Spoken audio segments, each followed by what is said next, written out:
This is a good model. He's got nice stiff wire construction, so you can kind of pose him a little bit, and a nice job on the face. Okay, so the hard part here, you can't. Oh, you maybe the hair. I mean, Yeah. it's not that Skeeter had that many hairs. I just did those little gestured Right. lines like hair. Yeah. But the toy people had to figure it out, and I think it's, I'm sure that was a big discussion. What are we gonna do?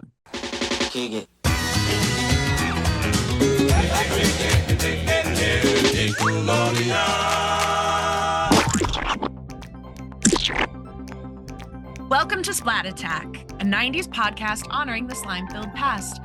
I'm your best bud, Kylie. Aw, and I'm your bud who would give you the shirt off my back, Alex. And Kylie, Yes, best friends? when you think of Nicktoons who are humble and yet bold best friends, what comes to mind? Well, I'd say if we are going humble, I would think about Doug's best friend, Skeeter. And if we're thinking bold, I have to say Arnold's friend, Gerald. Right, you are. Though both are the same and very different, I think I'd like to break these characters down in a character study to see how they are like and how different they are. Oh, fascinating. But I believe we need some experts on this topic. Oh, that must be them now. I'm glad I fixed that doorbell. You don't trust me? Of course I do, but I invited these two special people to stop by and talk with us. Come right in and welcome to Splat Attack Studios. Well, it looks like we've got the two creators of these two amazing shows that we're talking about. We've got Jinkins, creator of Doug, and Craig Bartlett, creator of Hey Arnold, joining us. How you doing, guys? fabulous. Good. Oh Great to man, be with you. this is so crazy. We were just talking about a pre-show, but these guys have never met each other until just this moment, which is mind-blowing to me. I think so too. Well done. Yeah. 30 years Yeah, this is later, we're good. making dreams come true. It'll be so fun. I can't wait to talk about 1990 when Jim was starting Doug and I was starting on Rugrats and Yes. just that what a no man's land that was back then.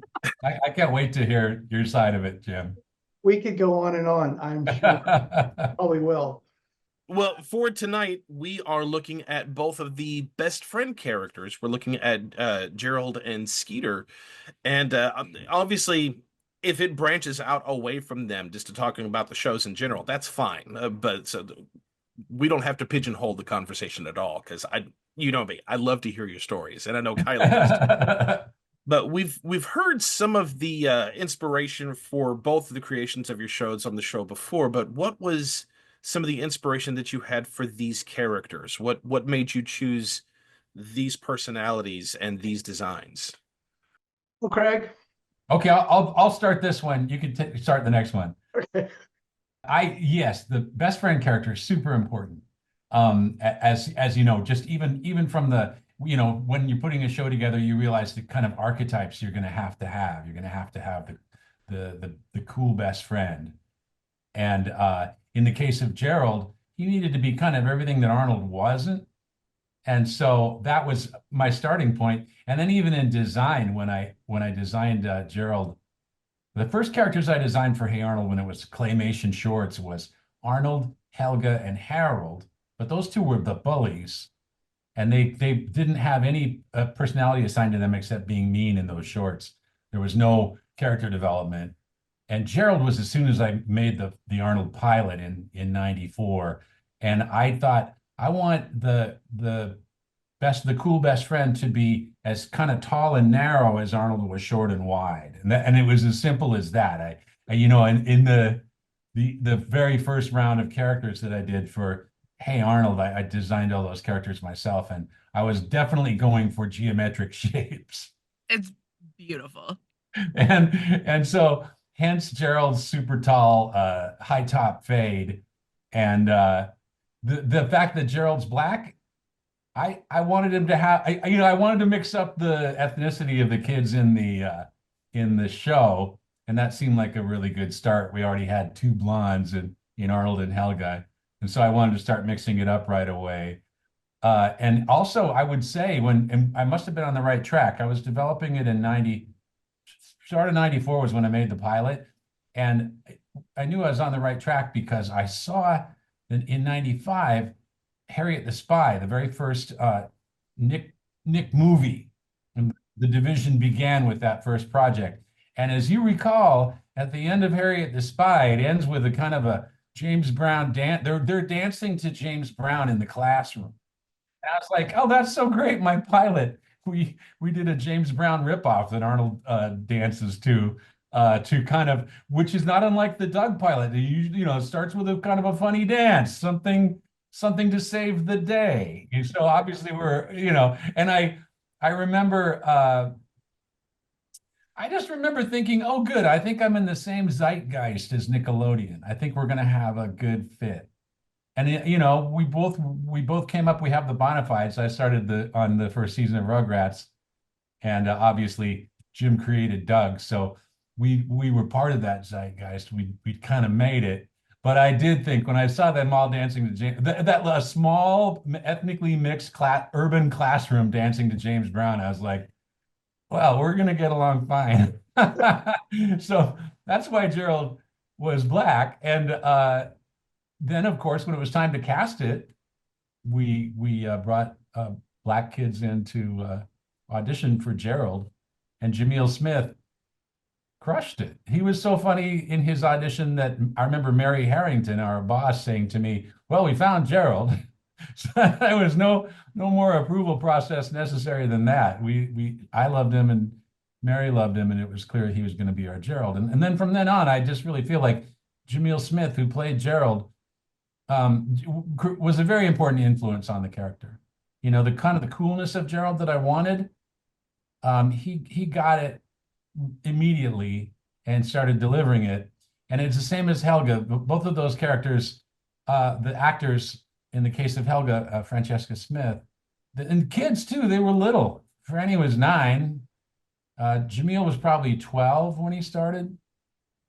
And so they were genuine kids, and they came up with genuine kid stuff. And so I really feel like they helped shape the characters as well. So that's how I got Gerald. I just want to fanboy for just a second on Craig Bartlett. I watched your pilot yesterday or early this morning, and it just was wonderful. It was I just love seeing that beginning, and you're figuring things out and whatever, but what a great start. And I just wanted to say that. And and the other thing I have to gush about, and my wife Lisa, who's over there somewhere, if I pulled her in, we were both massive Pee Wee's Playhouse fans. And when I found out you did the Penny, in the second season, right? And of Penny, yeah. When they moved the show to LA from New York. You may have heard my head explode. Know that. We are massive fans of that show and of that cartoon. So thank you. I gotta have your autograph. I mean, exactly. We'll do an autograph exchange is in the works. It's so funny that you mentioned Penny and Pee Wee's Playhouse, because I just had yesterday I did some claymation for the first time in ages for Natasha Klein's Primos. I did a little claymation effect for episode 1 and for her last episode, and it was Penny style, shot on glass, and so it made me think of Penny. And we talked about Penny the last couple of days while we were doing it, and we actually popped out the DVD last night and watched down my first episode in second season and the last episodes of season 1. And oh my God, how hilarious! What a crazy time capsule that is. Late 80s, weird as hell, just so hilarious. Non sequiturs coming out of your. Also, one last thing. I went to see Nick Park's latest Wallace and Gromit movie this weekend at a screening, and I got to talk to Nick last week because we were both at the Animation World Summit, and he was getting a kind of a Lifetime Achievement Award. And I just went up to him. I'm like, I hadn't met him before. I went up and said, "Hi, Nick, I'm Craig Bartlett." And he's like, "Oh," and then I said that scene in the wrong trousers when Gromit's on the front of that train and they're racing through the living room and Oh, he's got a box under his arm of track pieces and he's laying them down in front of the train as they go. I said, I laughed so hard, snot was coming out of my nose. I said, that's one of the greatest scenes in the history of Oh, film. And I just want to say that so you know that. And he was like completely delighted. And he didn't go like, "Hey, that was 30 years ago." You're like, what have I done lately? He was just completely delighted. So I got to meet Nick Park. Claymation's just on my mind. Okay, back to Skeeter. backing up to Doug. Doug was not a self-conscious, think I'm gonna design me a animated series. I was just doodling. I was living in New York, freelancing on other people's mostly children's shows. And really at night, I'd come back to my apartment in New York City, Upper West Side, and just doodle at night. I didn't keep a journal like Doug did. I drew. And this character started forming and coming up over and over and over again, which really um, it turned out just to be an alter ego. It was just me expressing my stuff through these single panel cartoons. And I started calling him Doug. So that was the beginning is really continued, that Doug is really me. And then when we started developing it as a story and a world, and especially when Nickelodeon took an interest, I'm locking it down to what I remember, exaggerated, of course, but what it was like to be 11 or 12, or really, in a way, it's sort of a crush of everything from elementary school through high school, really. But I had a best friend from second grade, and we were roommates first year of college, which was our undoing. But that's what happens. That's when it happens every time. Yes, nobody told me. No, No one tells you don't room with yes. your friends. You And won't be he's a friends great guy, after. by the way. And his name is Tommy Roberts, and he's a great guy. We have become reconnected. He still lives in our hometown, and all. It just didn't work as roommates, But it's like going into business with your friends. it's the same kind of, yeah, certain boundaries. But having that person, and we did everything. We went through scouts together. We just everything, and a lot of what was going on in terms of the dynamic between Doug and Skeeter was similar to what it was like. The Skeeter name was just, I didn't think Tommy Roberts was exotic enough. So there was another kid in my childhood named Skeeter, and I lived in just a kind of a suburban, or a precursor to suburban America, in Valentine Hills. It was actually the name of the farmland that they built that place on, and it was a family name. So it's not Valentine like, hearts. It was a name of our community. But that's it though. It's really, Skeeter is very much patterned after me having a best friend through all my childhood. Now, was the some of his personality that also come from Tommy, or was that much like Craig doing the opposite of Doug's personality? Well, it's a lot like what Craig said too. If you've got Doug, who's sort of this any kid who is a little more pulled back, and reserved and a little doubtful of things, that's sort of what drives him along, is the anxiety of, do I do this? Do I do that? And all of his imagination and all that I needed contrast. And Tommy and I were kind of contrasted somewhat that way, but you just push it harder. And the idea of, making Skeeter, to all of our surprise, it turns out that Skeeter's a genius. We found that out. One of our writers decided to take it and push it on into that, which made perfect sense as to where his humor came from, but mainly his insights into Doug, because he'd say stuff like, "Oh, did I just inadvertently solve one of your problems, Doug?" Whatever. It was like things were spinning out of him casually, but there's a reason for that. And so that came across, and that too's kind of inspired by my friend. And would you do, Jim, did it feel like you were kind of inserting the kind of archetypes you were going to need to make stories? This character can do this character can do that. Yes, it has that going on. But what was really amazing to me, and I find this true, I'm sure, in your life and in kids, the lives of kids, those archetypes are real. I mean, I was just with a group of kids last night, and they were talking about their story, and they were talking about the bully, and they're talking about their place in the pecking order, and occasionally a couple of fights breaking out because of it. They're still doing it. That you've got the crush, you have the bully, you have the friend. And so there's a lot of the elements in the key characters show up over and over for a reason. Yeah. It's really how it goes down for at least a lot of people, I think. I think so too. I feel like if it doesn't, it's at least, because it creates good stories, it creates avatars for kids where even if they don't have it, those are their virtual friends they can hang out with. And that's much of the success that we had on Nickelodeon was kids were tuning in just to hang out with their virtual cartoon friends.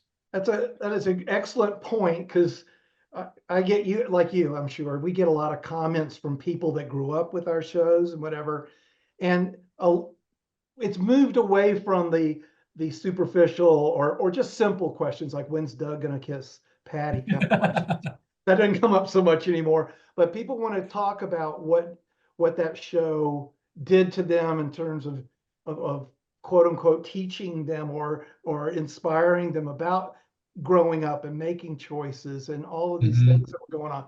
The hope was that we had real voices, that this stuff is taken straight out of life and projected on the screen in a cartoon.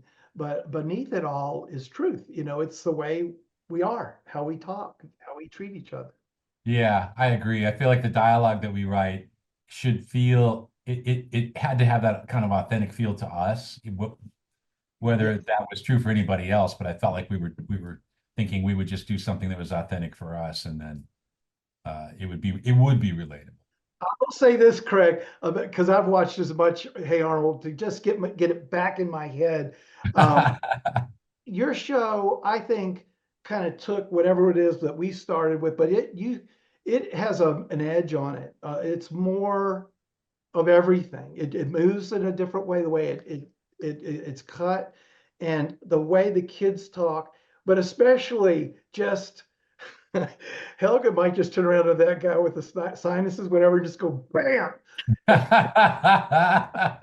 Look, Helga was one of my first strong female character influences. Right, very strong.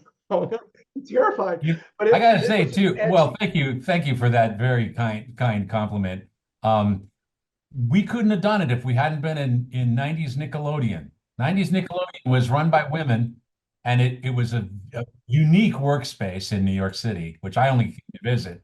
But their not only approval of Helga, but their support, like really strong support for Helga, kind of almost shocked me. I mean, we did those first episodes, and it was episode 3 where she's been stealing all of Arnold's used gum off of benches where he left it, and builds the shrine, a bust of his head out of gum, his pre-chewed gum, and I was like, I don't know, we in the 90s it was the Wild West, and we were kind of trying whatever we wanted, and we were just going to see if it stuck, and Jerry Laybourne, the then president of Nickelodeon, came out to visit us in Burbank, and I showed her the animatic for Arnold's hat, and then she saw the gum shrine bit, and she just laughed and said, "Oh man, I was like that when I was a kid." Yeah.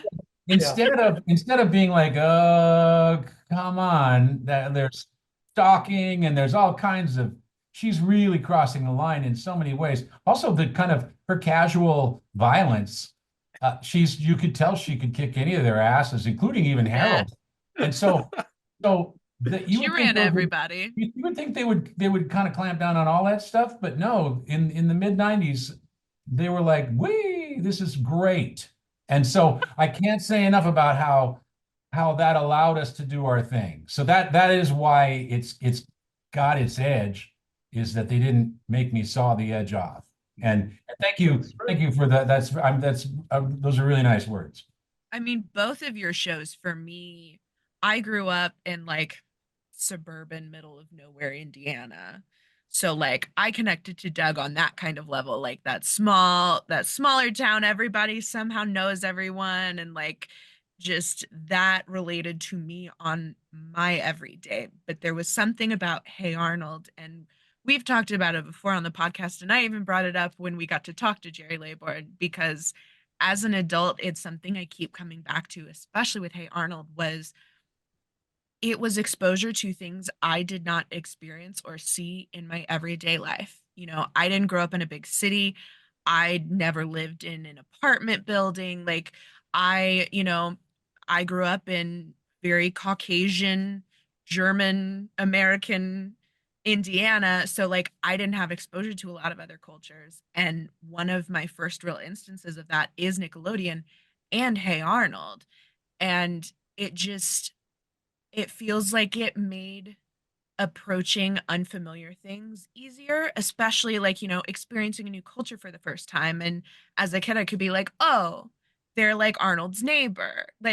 It was a really beautiful educational way of when we are faced with something unfamiliar to not just immediately go, oh, I don't like that because I don't know it.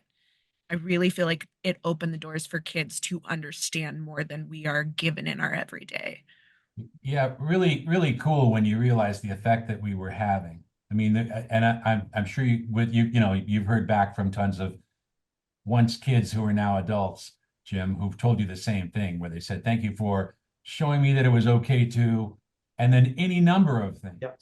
And you don't when you're doing it, we weren't making educational shows. We were making entertaining shows. And if we didn't pitch the thing like it was going to be funny, they wouldn't want to do it. Trust me. So we're like, oh, it'll be really funny that she's making a shrine out of his gum. Um, so my point is though that kids see it and they make that connection that I didn't know that. I'm going to now have a more open attitude about this thing I didn't know anything about before. And so the shocking really how much the consequences are of the entertainment we made. I'm kind of stunned, really, honestly, that it's certainly nice to hear people say that. It would be one thing, and even this stuff where they go, "Oh my God, nightmare fuel." I had nightmares about that for years. Then they go, "It's so great." So I will say, between Doug and Hey Arnold, the amount of random things that popped into my vernacular, like the yeah. stoop kid chant, or just those things never left. And my parents heard them on repeat. But my parents were also the ones who wanted to watch the shows with me. So it was also that bridge between kids and their parents as well. That's great. You watched the show with you watched all the Nick shows with your parents. Yeah, they'd kind of divvy them. So like, my dad was more crude humor and my mom would take the less crude humor. But like, I remember with Rugrats and Doug and Hey Arnold, those were definitely shows I watched with my mom, and she may be busy, but I would always catch her stopping and watching it with me. Or like when any of like the big movies or specials would come out, like that was we knew we had to be home by 6:30 or 7 o'clock because that's when it started, and like it was really Oh, lovely. great. It was the dream, but we didn't know it was happening. It was hard to get that data, but we had that idea of what they now call co-viewing, where parents are sitting down on the couch with the kids and watching the shows, and how that's kind of more rare even because it seems like entertainment is so specialized now. But we wanted that. We certainly wanted parents to think it was a funny show. I want to interject. Doug was part of the original group that played on Sunday mornings. They did not go after the Saturday morning. That was the best. Didn't even want to dare to try to take on Saturday morning. Really, so they moved it into Sunday, which is a very rarefied to create that island of cartoon was kind of bold. And No the kidding. choices they made were pretty bold, these unheard of brands. And but eventually, to this point y'all are talking about, And I believe it was Herb Scannell of the Nickelodeon executives who made the decision to move. I don't know how many of the shows, but Doug got moved also to 7 at night. And that is where things started changing. And Doug began to slowly grow. It was a slow start at the beginning, certainly ratings wise, but it began to climb then because of what you're talking about. That now I don't really recommend watching TV while you're eating dinner, but if you're gonna, Yeah. I think it's a good choice. That's just me. But I think a lot of kids told me that they watched it with their mom and dad or their whole family. And I think it was because of dinner time. Yeah. I remember, do you remember by then you may have gone to, when we came on in 95, had you already made the move over to Disney Saturday morning? And that was more, a couple years later, wasn't it? About 97 Yeah. or so? Yep. We made the deal in 95 is Okay. Wow. Wow. Yeah, because for us, Herb said, we're going to start primetime. And in fact, he held the show for 10 more months before we put it on the air. Because he said, we have this idea of a primetime initiative. We're going to be Monday through Friday at 8 o'clock. And we're, bringing it to see if we can build that audience. And so he said, hope you don't mind. We're going to sit on your show. We had begun season 2, but we were thinking we were going to have to work as fast as we could to get the episodes, just they were going to be pouring out weekly. And we were all set for it to begin. He said, nah, you know what? How about, it was in January. He said, how about next October? And we'll do the primetime initiative. So that was during the Hey Mac, Kablam Rats Woo. They said, hey Mac, kablam rats woo. We didn't say it, we sang it. Whatever. It means every night at 8, your favorite Nick shows are all brand new. Brand new Hey Arnold Monday. Hey. Totally new Alex Mac Tuesday. Another new Hey Arnold Wednesday. Hey. More new Alex Mac Thursday. Completely new Kablam on Friday. Spanking new Rugrats Saturday. Yep. And Sunday, brand new Shelby.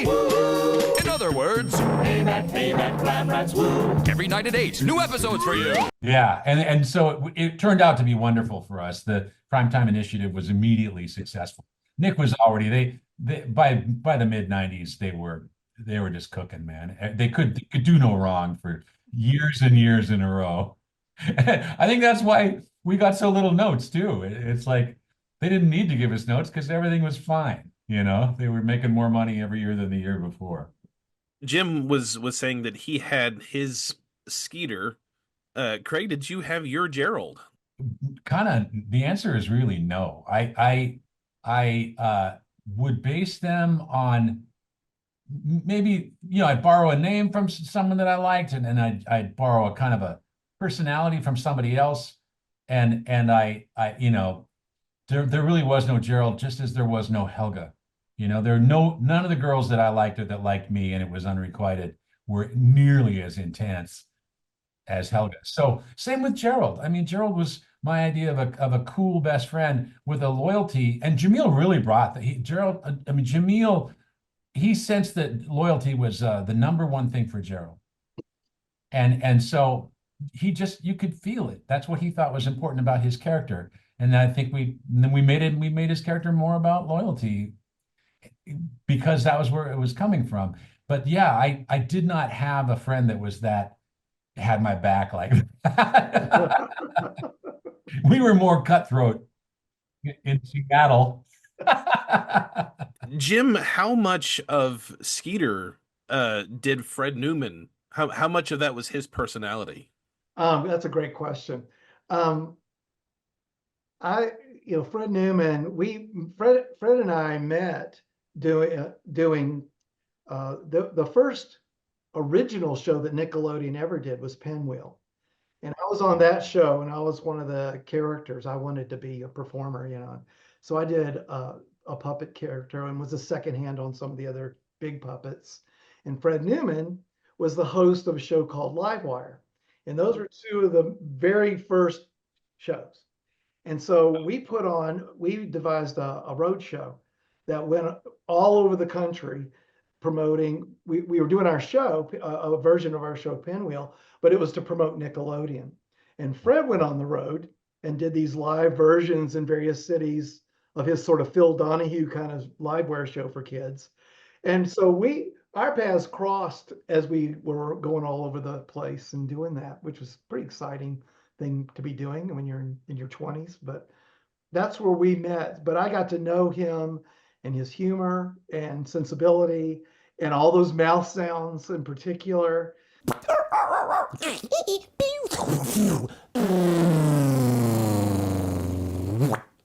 And so that's why in the track there's so much of that is because of Fred, and Fred brought in Dan Sawyer because he met him on the Mickey Mouse show, and that's how we found those two guys.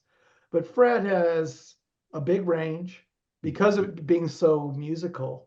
He can make his voice do all kinds of stuff, and all that honking and everything that beatbox stuff and all. Fred is just can't just do it. He's really funny doing it, so it cracked us up. And by the way, can I just say,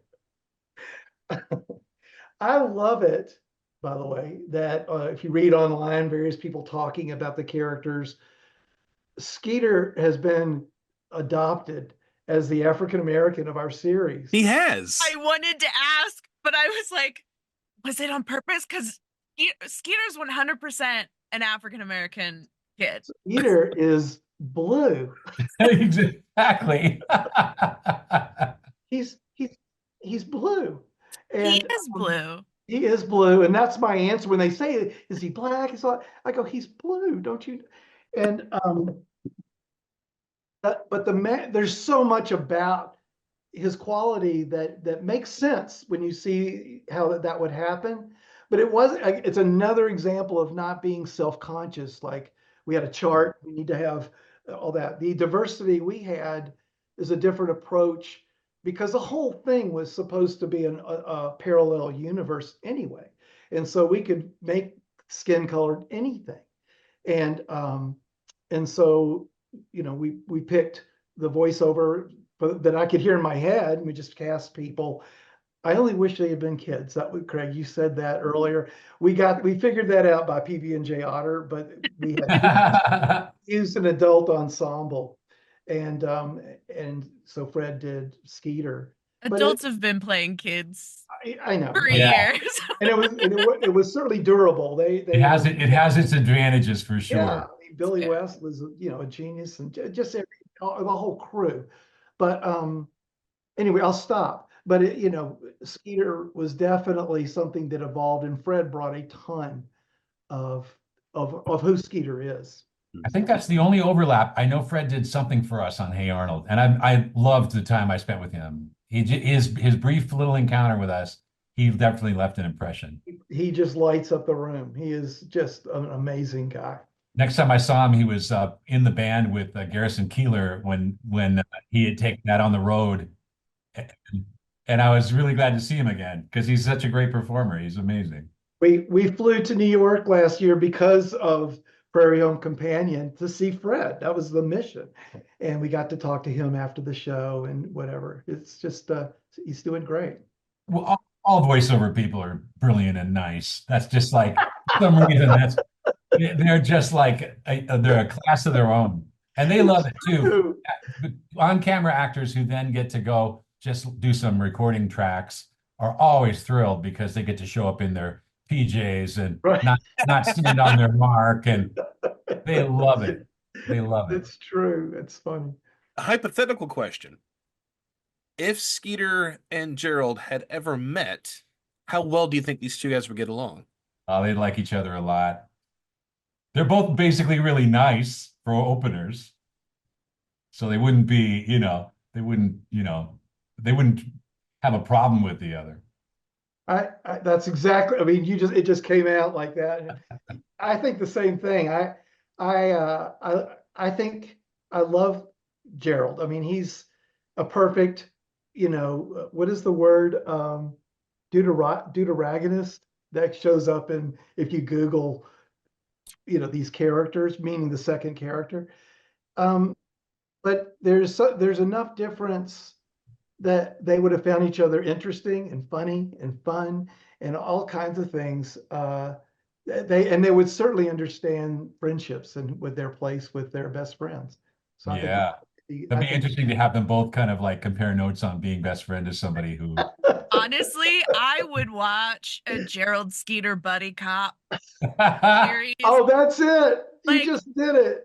It's like it's really Brilliant. funny that you would say that. One of the many things I would love to spin off Gerald, and one of the many things I want Gerald to do is kind of try to be like a private eye. And we used to knock around the idea of like if we grew up the characters, what if Gerald and like Harold started a private eye detection, agency? But yeah, so yeah, being people who, yeah, those are some kind of, and also he's super entrepreneurial.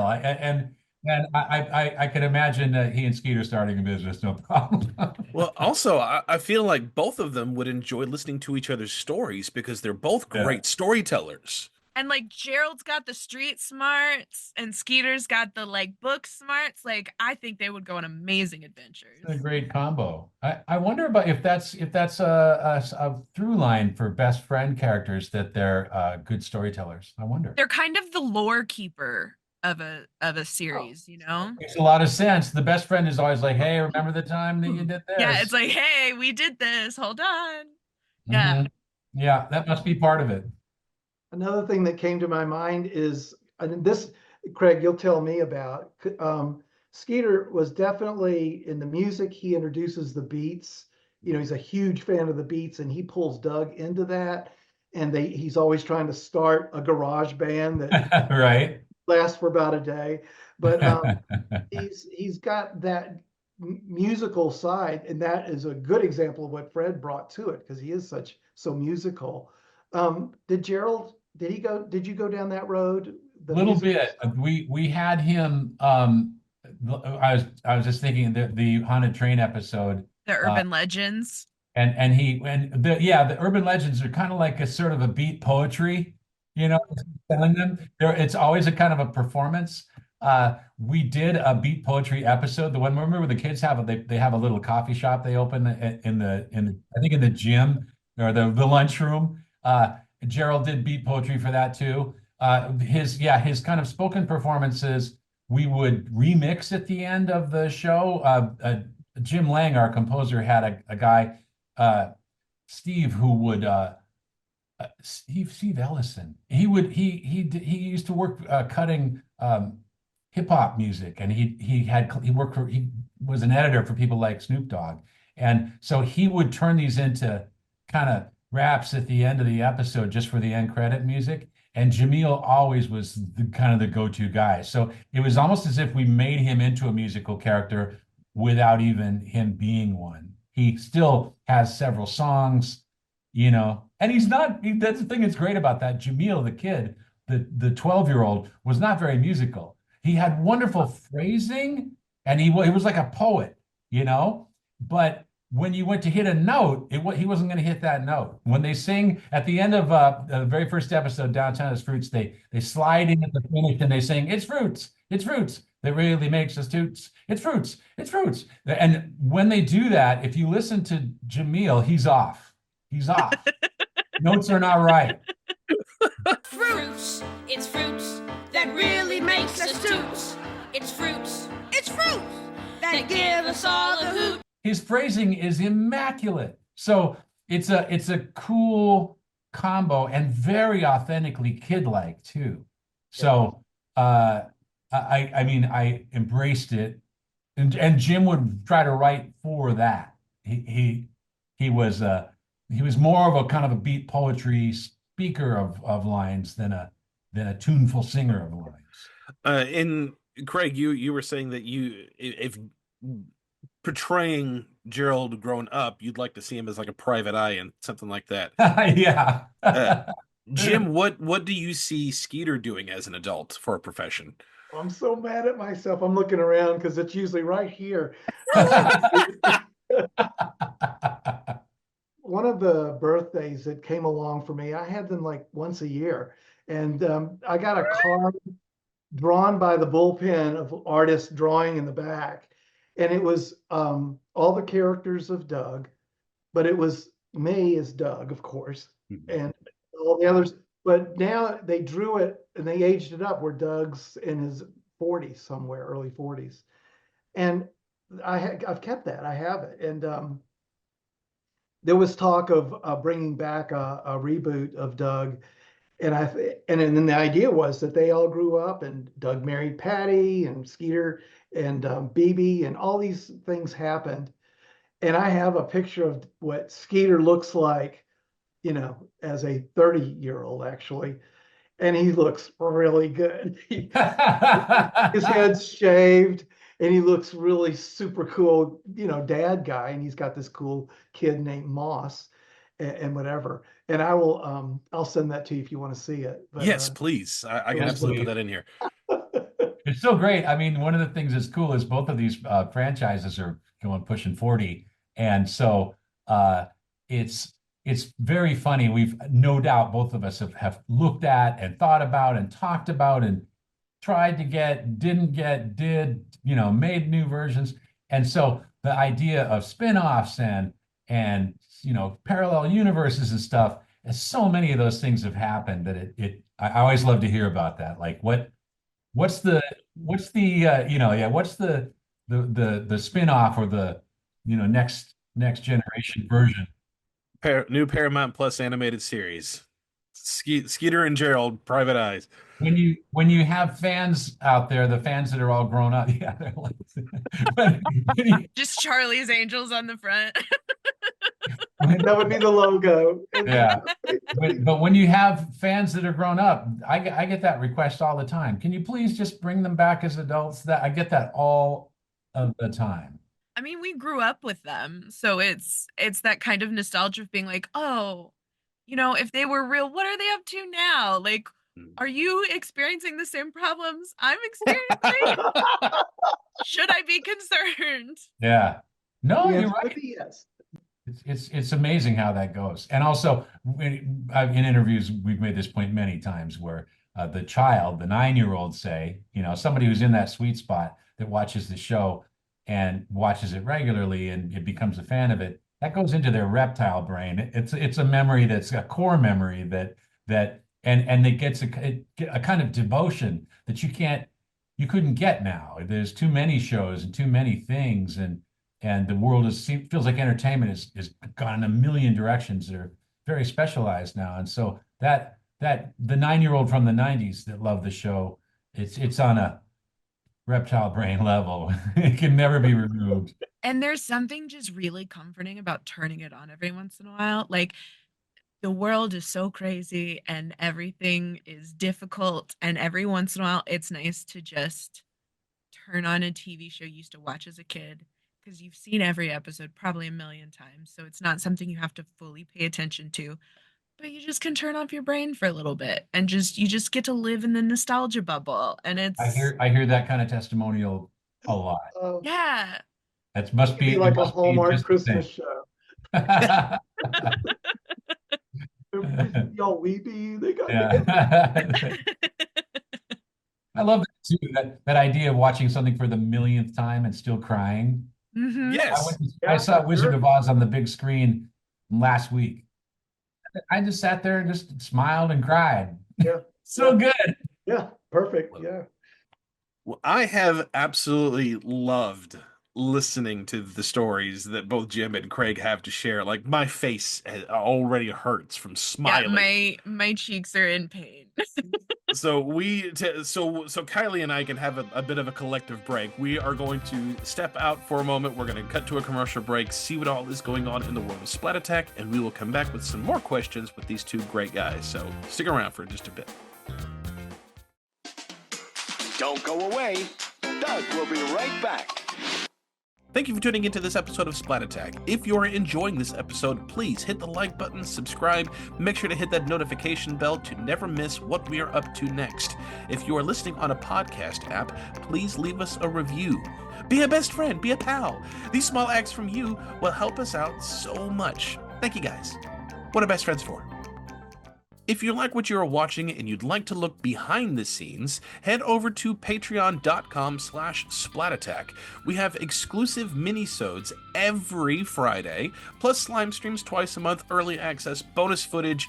Even at the end of the season, we go a bit after dark. So if you're interested, head over to patreon.com/Splat Attack. Sadly, we don't have any Dylan Farnham green vests or hats that can't fit a hairdo like Gerald, but we have some sweet Nickelodeon-inspired merch along with our Splat Attack originals as shirts and coffee mugs. Check out bonfire.com/store/Splat Attack store with hyphens in between for all of your fashion needs. Tune in next time, Slimesters. We will see a double when we tackle yet another versus battle, this time between Are You Afraid of the Dark and Space Cases, in topics featuring chameleons and evil twins. Who will win? You can catch all the retroific action right here on Splat Attack. And now back to Hey Arnold, only on Nick. All right, we are back. Still got these two amazing fellas here with us, and we got some more questions planned up for them. We'll branch out a little bit outside of just talking about their relationships and their personalities with Arnold and Doug, but more into some of the other characters, because obviously the relationship between Doug and Roger was very prominent, and then Arnold and Helga was also pretty prominent. What was different about how Gerald and Skeeter had and the way they had to interact with the bullies? Was there any difference in how they reacted to them than what the protagonist did? I love it. What a great question. You go first though, Jan. That's a first.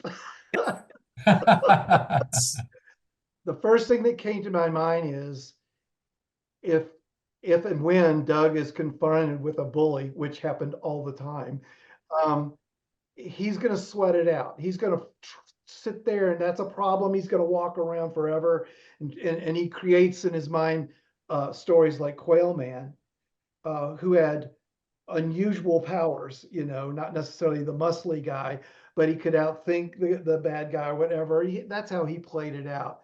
Skeeter is just so much more relaxed about life in general. It's just cool, man. So he would somehow get in, and I'm trying to think of a story where Skeeter was the one, and I don't know that we did that. So let me just write that down.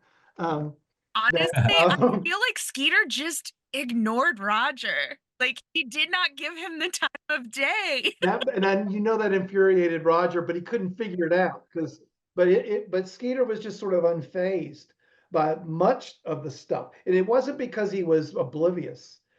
And he was very super aware of what was happening. It just didn't bother him like that. That was the kind of guy he was. And again, back to Craig, your point of counterpoint with Doug's emotional way of handling problems. It was just the exact opposite is how we played it. And I think there were even a few occasions in which Skeeter, I don't want to say got in Roger's face, but very much just, oh, come on, Roger, that kind of a thing. Like, oh, come on, why do this again? Yes. Yeah. And I would say that since loyalty was such a strong feature in Gerald's personality, you knew if it was Arnold and Gerald out there and there was a bully, it would be the bully against Arnold and Gerald, because Gerald would definitely not say, "Oh, that's your fight. I'm out of here." Gerald's loyalty would be to help Arnold.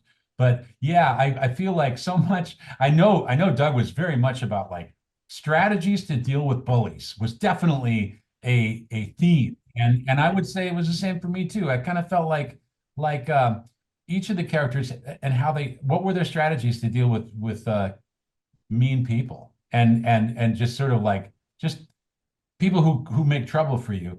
And so where Arnold would be his kind of more philosophical and kind of let it be what was happening, he would kind of be neutral about it and let it be. Gerald would probably be more outspoken and have a quip, have something funny and sarcastic to say back to a bully. but yeah, that's a big theme. Bullies were a big theme in both shows. How to deal with it. Helga's a bully. She's always picking on Arnold, and even though I suspect even Arnold knows that she really loves him, the fun I was having with that was Arnold's ignoring it because he honestly can't deal with it. He can't understand Helga. Look, it was really relatable that it's like, oh, okay, if I'm just mean to them, they won't know how my feelings are, so it's fine. Yeah.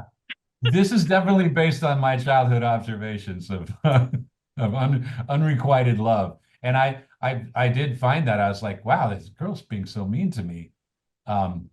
She seems to really not be able to not think about what I'm doing. She's always picking on me, and it sort of slowly dawned on me. But I thought that would be funny to have the boys be kind of dense and not get it, and the girls be way ahead of them. That seemed like typical. That's true to life. True to life. I'm getting uncomfortable now. It's true. Hey, Craig, back up.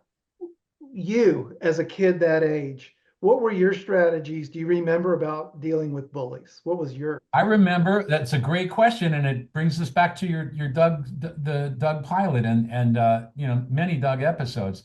When confronted with trouble, I developed. I tried to make them laugh. I can remember trying to make bullies laugh and having it backfire, and it kind of turns into the Joe Pesci and in Goodfellas thing where it's like, oh, am I some kind of clown to you? And you're like, oh shit, now I've done it. Or I'd be smiling because that's kind of my nature. I kind of like, I just kind of smile at strangers, and when things are awkward and uncomfortable, I can even kind of find myself laughing out of embarrassment because it's and I've had people get like, oh, you think I'm a clown? You think this is funny? And as a child, now it's like I've used up my whole arsenal of ideas. but I would say in the world that we're in of entertainment and animation, the writers that I worked with, they all seem to have a similar. They developed a sense of humor as part of their toolkit to cope, a defense mechanism. To go along with the unrequited love that you had mentioned earlier, yes, Doug and Patty and Arnold and Helga, yes, but we had mentioned very briefly Skeeter and B.B, and also Gerald and Phoebe. What was unique about those two relationships that was different from the main protagonist and their love interest?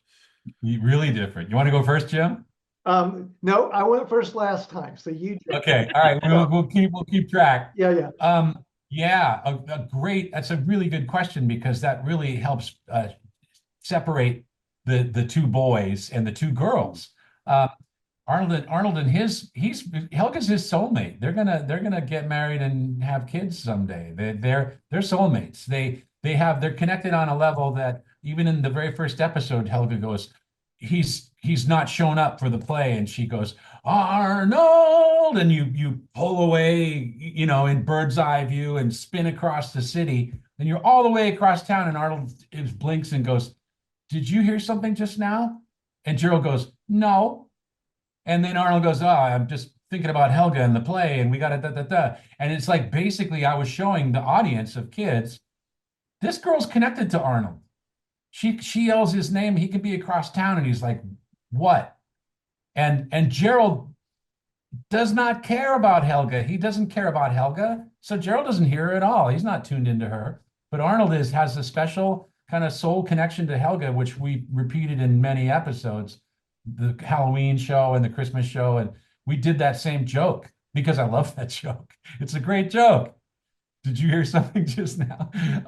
But the point is, he's got this soulmate connection to Helga, and yet they don't really get along. They don't really understand each other. She's too much. She's a very difficult and complex person, and it'll be a long time till the two of them can make it work. Gerald and Phoebe, on the other hand, was meant to be effortless. They don't even talk about it. At one point, you see them hook up, they hold hands and walk away from the cheese festival. Oh, they're some kind of couple. The end.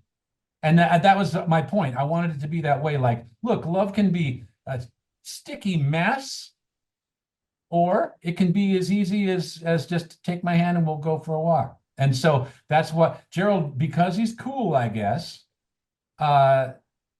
doesn't need to have a cow. He's fine. He likes Phoebe, she likes him. Let's spend time together. Helga and Arnold, oh my God. They gotta, she has to, she can't go for very long at all without insulting him, and then she'll be mad at herself, and and then on and on and on, because that was what I was trying to show. Like, it can be this big, it can be a big mess, or it can be really easy. It's up to you. That was great, by the way. Good job. Thank you. Oh, I feel like I'm back in elementary school or junior high school. Well, just for contrast, I mean, Doug sees Patty instantly, like in the first show, and it was sort of going to a million years ago movie, American Graffiti, the blonde in the car. Just who is that? That's how it started, and we just played with that forever, of just Doug just determining he's just deeply in love. So it's all infatuation at first. And over time, this is a great thing about being able to tell so many stories, that it developed into an incredibly great friendship. And Patty is this self-actualized, very mature for her age girl that I was trying to think, where did that inspiration come from? And there was a real Patty in my life, and I had a massive crush, and all of that's real. But there was the girl down the street that I was just friends with. It never occurred to me that we would be anything more. But it was that sense of being able to articulate feelings and pull things out of somebody else, and helped Doug's struggling self-esteem. All these things were happening there, and that's how that developed. Over to Skeeter. BB is the classic spoiled rich girl type. There's more going on, but that's sort of the archetype. And she's like, come on, we're doing this. So Skeeter's like, whoa, he's pulled into that. Like, there was a scene at a dance, and she's getting mad because Skeeter's just being goofy, and she wants to be on the dance floor. So she just grabs it and says, Skeeter, dance me, and pulls him on, and he does that thing. It was just a very different way that they treated each other because of their personalities. And of course, I thought it was funny. So it was fun to do that. I think they're both beautiful examples of that. They perfectly balance each other out. Because like with Phoebe and Gerald, like Gerald's just he's a cool guy. He's just going about his day, whatever. And like he's just a go with the flow kind of guy. And Phoebe's very, she's very brainy. She's very neurotic about certain things. And it's kind of that beautiful balancing of like, those two personalities. And then at the same time, BB is a go-getter. Like, I also appreciated that she was a spoiled rich girl, but she wasn't a mean girl. Like, there was a very big distinction, because a lot in the 90s, a lot of mean girl stories. A lot of mean girls. I hadn't thought about that. Yeah, but BB may have had an attitude, but she was never a mean girl. But she was a go-getter. Like, she had places to be, things to do. And Skeeter was just, again, he's a go with the flow guy. And he's like, okay, let's go over here. Like, he's just there for a good time. I guess I have a girlfriend. Yeah. Oh, we're dating. I have a girlfriend. Like, it's great. That really does kind of point out that kind of what Jim and I were doing in the world of entertainment for kids 6 to 11. We were probably sketching a more hopeful universe in which hopefully there's a partner for everybody, which that's the way I feel. I love seeing a couple where I'm like, man, I can't believe that guy hooked up with that amazing girl, or the other way around. Like, I can't believe that girl is this amazing girl. And I think, well, good. There's someone for everybody.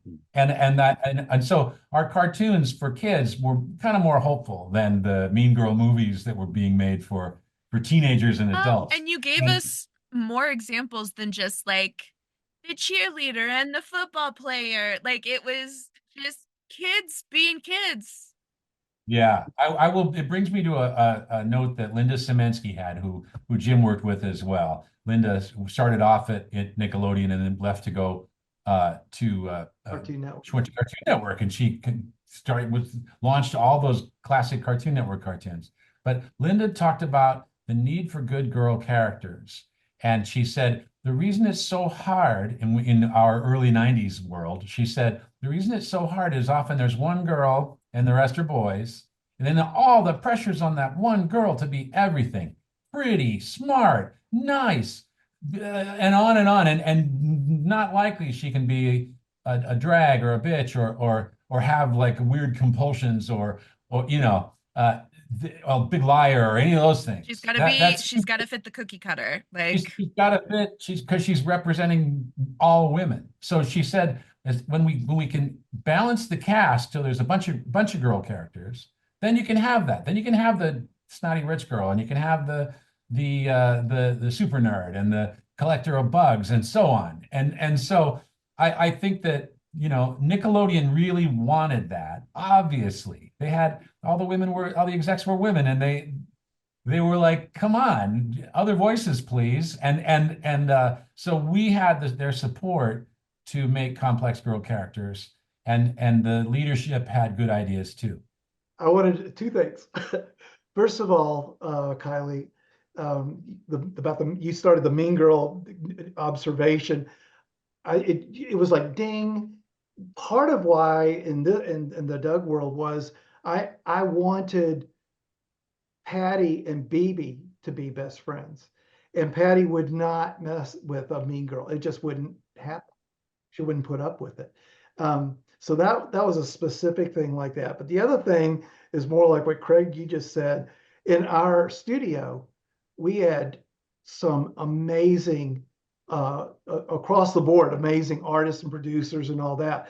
But it was a host of wonderful female leaders. And they wouldn't let us get away with anything that didn't ring true. They'd come marching in like, no, you're not doing that. That is not, So we had all kinds of guardrails to help us to represent these characters authentically. And how cool is that? That's really wonderful. Where people are passionate, tells you they're passionate about the work.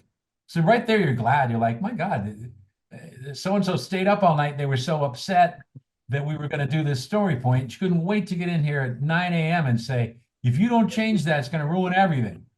And you knew too, those were real guardrails, man. We all had to continue to work together. And so we had to come to a consensus. And I just think it was a great time in New York and in LA. The 90s for girls was just something else. Like it was the rise of girl power, and Nickelodeon was right there with it. Highlight moments. Do either of you have any favorite moments for Gerald and Skeeter?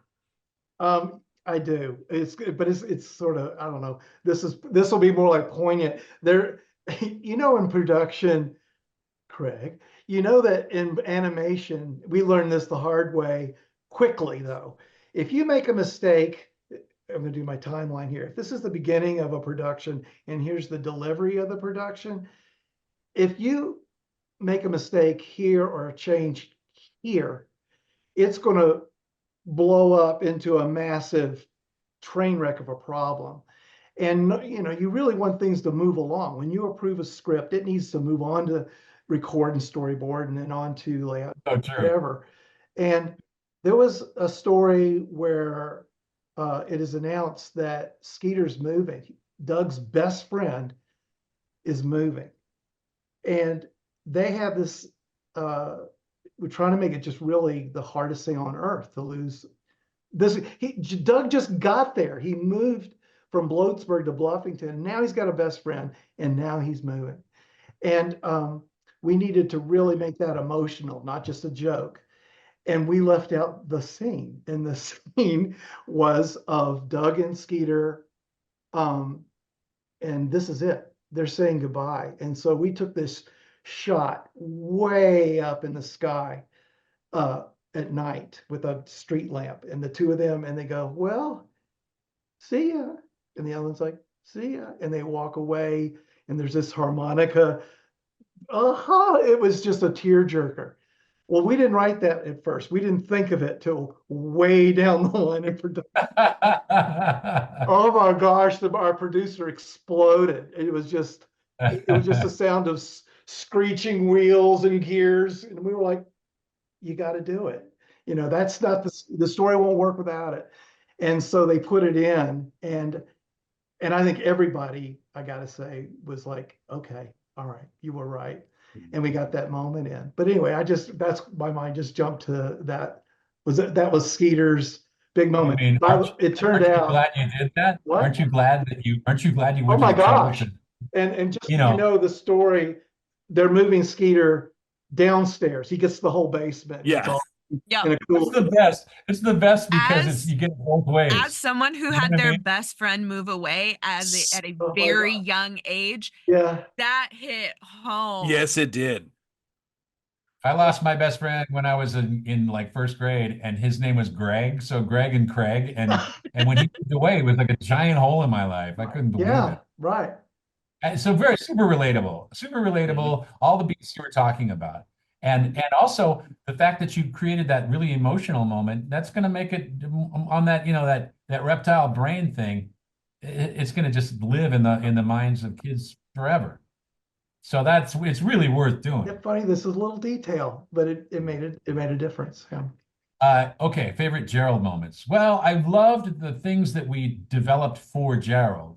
I mean, his entrepreneurialism, his fierce loyalty, and as the teller of the urban legends, that kind of beat poetry Gerald, where Gerald the performer, and also I think my favorite Gerald moments were probably the urban legend Gerald moments.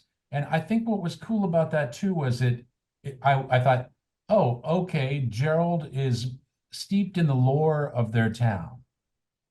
He has a historian's take on their neighborhood and their town.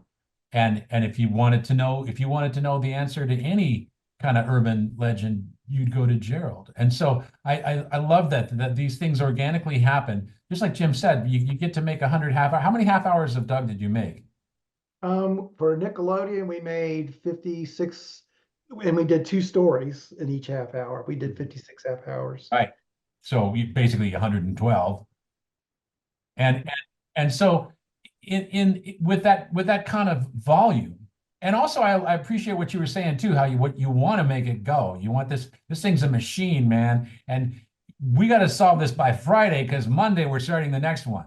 And that's just real. And I think that's great. I live for that, man. Those kind of deadlines you're not precious about what you're doing. You're like, let's solve it right now. And then you're even willing to go, I'm solving it the best I can on Friday. And I will live with the consequences. And it won't be perfect. It's just going to be this thing that, and luckily for us, our kid audience thought it was all gold. but I kind of feel like the real joy is that you've got, so many episodes to make. It's like a book with many, many, many chapters. And in doing so, you're going to go, I got this one back and I love it. I love how Gerald is this encyclopedia of urban lore. And I'm going to reinforce that now. And I'm going to write another, and I'm going to write another and another. And in terms of the dynamic of seasons, every season's going to for sure have an urban legend or two. And you just because I don't want kids to forget that Gerald has this gift. And I want it to be cumulative where you watch them all and you know the depth of that character trait. So that was my favorite thing about Gerald. There's now Jamil a Smith Wikipedia page of all of the Hey Arnold good legends. So they're all collected in one place. Yeah, my main. I know that if I get to spin off Gerald, I would try to do a movie, and it would feature urban legends, and Gerald would be some kind of he would have turned it into some kind of entrepreneurial business. Those are the bullet points. That's my elevator pitch. Yeah, you're pitching. Let's go. Somebody. Gold. Yeah, do it. Yeah. Well, I think that is going to wrap up our questions that we have for both Gerald and Skeeter, but we're not done with these guys just yet because we have our segment for the episode, which Kylie, being the wonderful friend she is, has put together for us. So, Kylie, what is our segment for this episode? Today's segment, we are playing This or That. This or that, this or that, time to play this or that. So, Kylie, you put these together. I limited it down to 5 because 10 might be a bit much. I had too much fun. So both, I would argue, Doug and Hey Arnold are very musically based. So, Spumoni or the Beats? Oh, you mean we have to choose? That's so cool. Yeah, you gotta choose one. Again, you can choose both. To pick our babies. How would that land otherwise? If you had to go, let's say if there was a concert, go to a concert, who would you be more likely to see? Beats are great, but I got to go see Dino. Let's go. He's gonna die at some point. I got to see him before he croaks. That's fair. He's been doing this a long time. Beats are younger. Jim? I see how this is going to go down. We'll end up like, you son of a... well, it's going to with the Beats. Come on, it's a throw it together with the Beatles and the Who and all the bands that were, especially the Who, breaking up, getting back together, breaking up. It's just this running joke. I've got to pick. I've got to pick the Beats. I loved the Beats as a kid, and like everyone in my generation, they're all like, "Oh man, Killer Tofu." I'm like, no, shout your lungs out, shout out your lungs. That was my favorite. I loved that one. Nowadays, I would have to go with Dino Spumoni because I know if I went to a Beats concert, I'd have a really bad time. Too many people. But Dino Spumoni would be a really chill night of just listening to some smooth jazz. Nice. All right, so for our second one, we're going to play into the urban legends because both of you had them. Nematode or Pigeon Man? I can't betray Pigeon Man. Let's go! Pigeon Man's my favorite. Let's go! He's very dear to me. And Jim's going to give you his answer. Go ahead. I know. This is actually going to work out great, the way this is going to play. But Nematode goes back to childhood, and you remember a snipe hunt? That you take someone out and pretend you're going to catch this mythological thing, and you're basically just leaving someone out there and abandoning them. Well, we did it in Boy Scouts and we called it a nematode. So we brought that legend into the show, but then we paid it off when we did the Doug movie, where that nematode turns into this big monster, and it's a monster show. But anyway, yeah, I would say nematode. I'm going to say both. Let's go! I love the nematode. I often find myself whenever I'll go walking through the woods. My parents have woods in the backyard, and I'll start walking through it, and my boys will get away from me, and I'll start yelling "Cuckoo!" But the story of Pigeon Man is it's goosebumps inducing. So I've got to go with both. Yeah, and I weirdly, because I kind of feel like I always have to defend him too. I feel like I got to take care of that guy. There's a lot of emotional attachment to that fella. All right, question number 3. Would you rather debunk urban legends, a la Gerald stories, or fighting crime, a la Quail Man? I'm going to learn more about what that means in your series. Because some of this detail, I just have to learn more about what it is. So of course, Quail Man is, part of a personal urban. I won't drag you through all of its backstory here at the end, but so I'll just stick with Quail Man and do my research. Catch up with you. For me, I kind of feel like, we have debunked most of our urban legends, even though we always tried to end them where it's like, Yeah, but you always put that Did little we button on it where, really? wait, what? yeah, Every time. it was definitely meant to always pull the rug out from whatever hard-earned wisdom they got. But I still, Train episode, man. Oh, I'm more in fighting crime now. I feel like this is the next direction to go. More crime fighting. Note to self: fight more crime. Okay. I would have to say again, it would be both for me because as a kid, I would have loved to have had superpowers. I mean, as an adult, I would love to have superpowers and be able to fight crime and right wrongs. And that's just wishful thinking. But as an adult, I've debunked quite a few myths in Henderson. Like, I've gone through a house that people said was haunted, and I was like, I don't care, I'll go through it. I'm the guy that would die first in a horror movie. I'm totally that guy. But I love to do it. It's fun. It's adventure. So both. Yeah, they're both very appealing. Mm-hmm. Yeah. they're both great. All right, so let's move on to food. You didn't give your answer. Me, I would say debunking urban legends. As much as I ran around with my pink Power Ranger gloves, I love an urban legend or mythology. Like, that was my bread and butter as a kid. So that's why those episodes stood out so much to me. All right, so we're gonna move on to food. Honker Burger, or one of the many plethora of different food options they had within the city in Hey Arnold. There were food trucks. So if you had to grab something to eat, where would you go? Would you get something at the Honker Burger or like a food truck? I'd go to the food truck, or I go to get a souvlaki from Gino's. For me, the whole idea of hangout place was a big deal. I grew up in this sort of the suburban part of Richmond, Virginia, but it's like mini towns. It's not a huge urban. It's not urban at all like Hey Arnold. But whether it was a Shoney's, eventually it would become McDonald's, but that it depends on what part of life. But it was the hangout. It was a place where once you could drive, you would just drive around. I don't know how much fun that was, but you just do that, and kids would hang out on their cars, blah, blah, blah. Again, very American graffiti. Yeah. And so we needed something like that. I wanted something like that would be the place you could go and hang out with your friends, and it would be safe, and it would have, it would just be a familiar place. So yeah, the Honker Burger's pretty special place.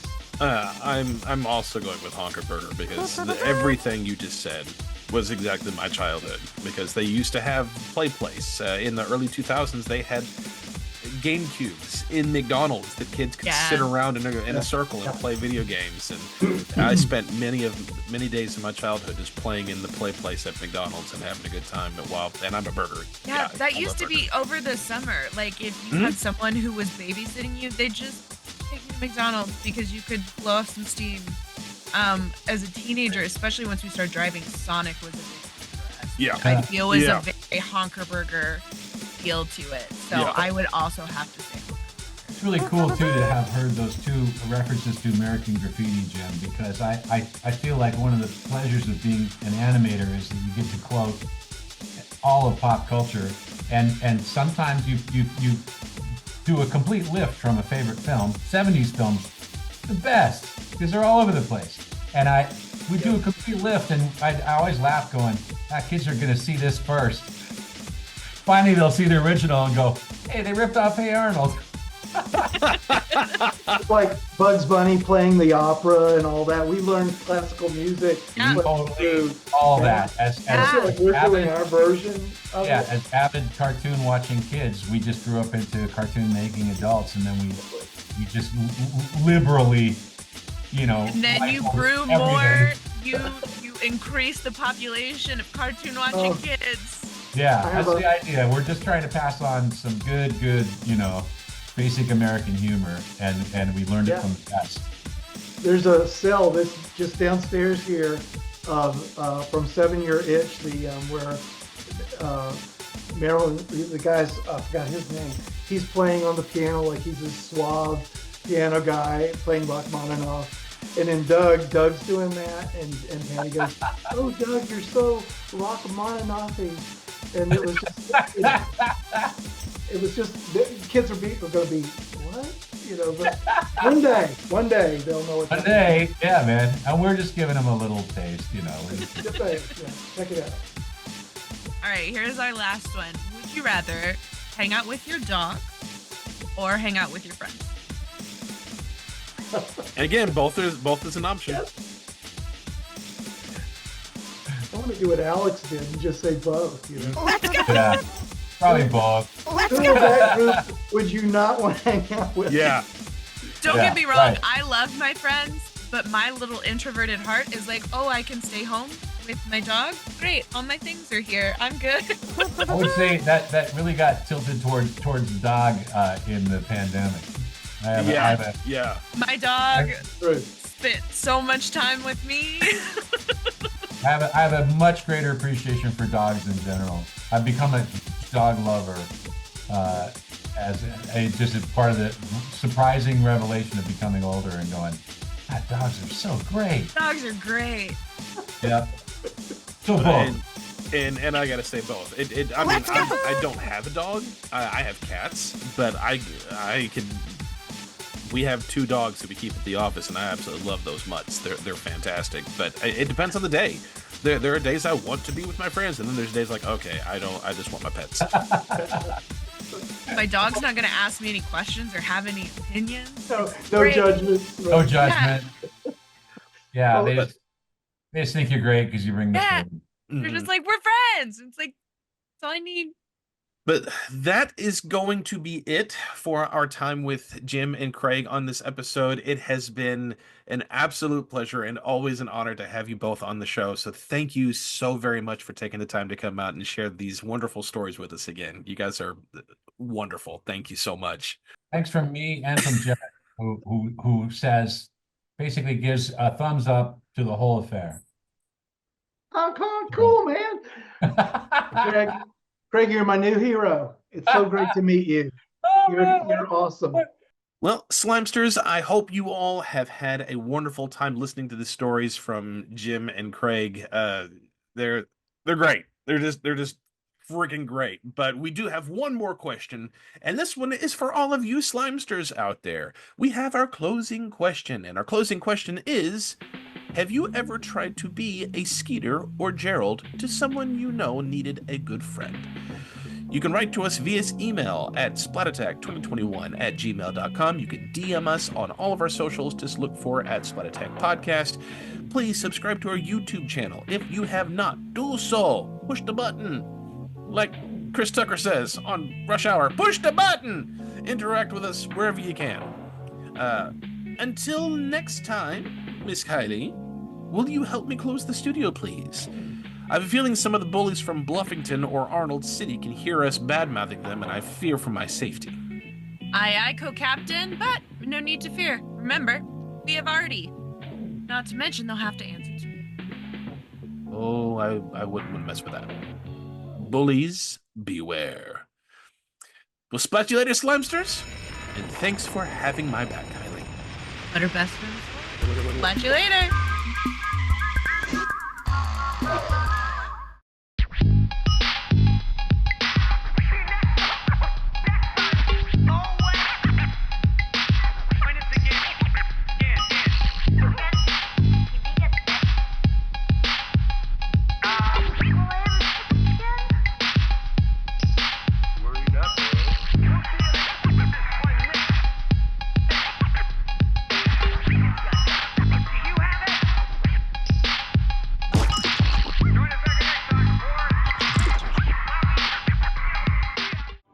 This episode was recorded at Splat Attack Studios in virtual home studios, though none in Florida.